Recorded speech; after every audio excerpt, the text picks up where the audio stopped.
മുംബൈ ഇന്ത്യൻസിന്റെ വജ്രായുധം. വർഷങ്ങളായി മുംബൈയുടെ പ്രതീക്ഷകളുടെ ഭാരം മുഴുവൻ സ്വന്തം ചുമലിലേറ്റിയ പോരാളിയാണ് അവൻ. സഹ ബോളർമാർ കണക്കില്ലാതെ റൺസ് വിട്ടുകൊടുക്കുമ്പോഴും പതറാതെ ഒരു മന്മതിൽ പോലെ പിടിച്ചു നിന്നത് ജസ്പ്രീത് ബുംറ മാത്രമായിരുന്നു. കൃത്യതയുള്ള യോർക്കറുകളിലൂടെ ബാറ്റർമാരെ വരിഞ്ഞു മുറുക്കി ടീമിന് ആവശ്യമുള്ളപ്പോഴെല്ലാം വിക്കറ്റുകൾ കൊയ്യുന്ന ആ മാന്ത്രികത മുംബൈ ആരാധകർക്ക് ഒരു ശീലമായിരുന്നു.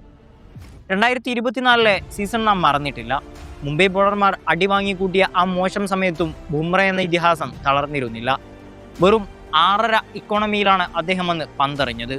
ബാറ്റർമാർ ആധിപത്യം സ്ഥാപിച്ച 2025 IPL ആ പ്രതിഭക്ക് മങ്ങലേറ്റിട്ടില്ല. വീണ്ടും അതേ 6.5 ഇക്കോണമിയിൽ നിരന്തരം വിക്കറ്റുകൾ വീഴ്ത്തി അദ്ദേഹം ലോകത്തെ വിസ്മയിപ്പിച്ചു. എന്നാൽ ഈ സീസണിലേക്ക് വരുമ്പോൾ എവിടെയോ എന്തൊക്കെയോ നഷ്ടപ്പെട്ടതുപോലെ ഒരു തോന്നൽ. ആ പഴയ തീക്ഷ്ണതയും പോരാട്ടവീര്യവും എവിടെയോ കൈമോശം വന്നിരിക്കുന്നു. 4 മത്സരങ്ങൾ പിന്നിടുമ്പോൾ വിക്കറ്റുകളൊന്നും തന്നെ നേടാതെ 8.5 അദ്ദേഹത്തിൻ്റെ ഇക്കോണമി റേറ്റ്. ബുംറയുടെ ഈ നിറമങ്ങൽ മുംബൈയുടെ പ്രകടനത്തെയും കാര്യമായി ബാധിക്കുന്നുണ്ട്. പണ്ടത്തെ ആ ഗൺ ആറ്റിറ്റ്യൂഡ് ഗ്രൗണ്ടിൽ കാണാനായില്ല എന്നത് ക്രിക്കറ്റ് പ്രേമിയെയും വേദനിപ്പിക്കുന്ന കാര്യമാണ്. RCBക്കെതിരെയുള്ള ആ 19ാം ഓവർ ഒരുപക്ഷെ നമ്മൾ ആരും കാണാൻ ആഗ്രഹിക്കാത്ത ഒന്നായിരുന്നു. ബില്ലിനെ നാണിപ്പിക്കുന്ന ആ ബൗളിംഗ് ആക്ഷനിൽ നിന്ന് പിറക്കേണ്ട കൃത്യതയുള്ള യോർക്കറുകൾ ലക്ഷ്യം തെറ്റി പറന്നു.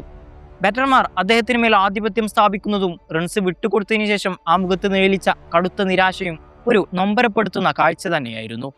ആ നിസ്സഹായത ബുംറ എന്ന ചാമ്പ്യന് ഒട്ടും ചേരുന്നതേ ആയിരുന്നില്ല. T20 ക്രിക്കറ്റ് എന്ന ബാറ്റർമാരുടെ പർദീസയിൽ 8.5 എന്ന ഇക്കോണമി റേറ്റ് ബോളർമാർക്ക് അത്ര മോശമൊന്നുമല്ലായിരിക്കാം. പക്ഷേ അത് ജസ്പ്രീത് ബുംറ എന്ന ഇതിഹാസത്തിൻ്റെ പേരിനൊപ്പം ചേർത്ത് വായിക്കുമ്പോൾ അദ്ദേഹത്തിൻ്റെ ലോകോത്തര നിലവാരത്തിന് ഒട്ടും ചേരുന്നതല്ല എന്ന് നമ്മൾക്കറിയാം. എങ്കിലും ഒരു ഫിനിക്സ് പക്ഷിയെ പോലെ അയാൾ ശക്തമായി തിരിച്ചു വരുമെന്ന് നമുക്ക് പ്രത്യാശിക്കാം. കാരണം ഫോം എന്നത് താൽക്കാലികമാണ്, ക്ലാസ് ശാശ്വതവും.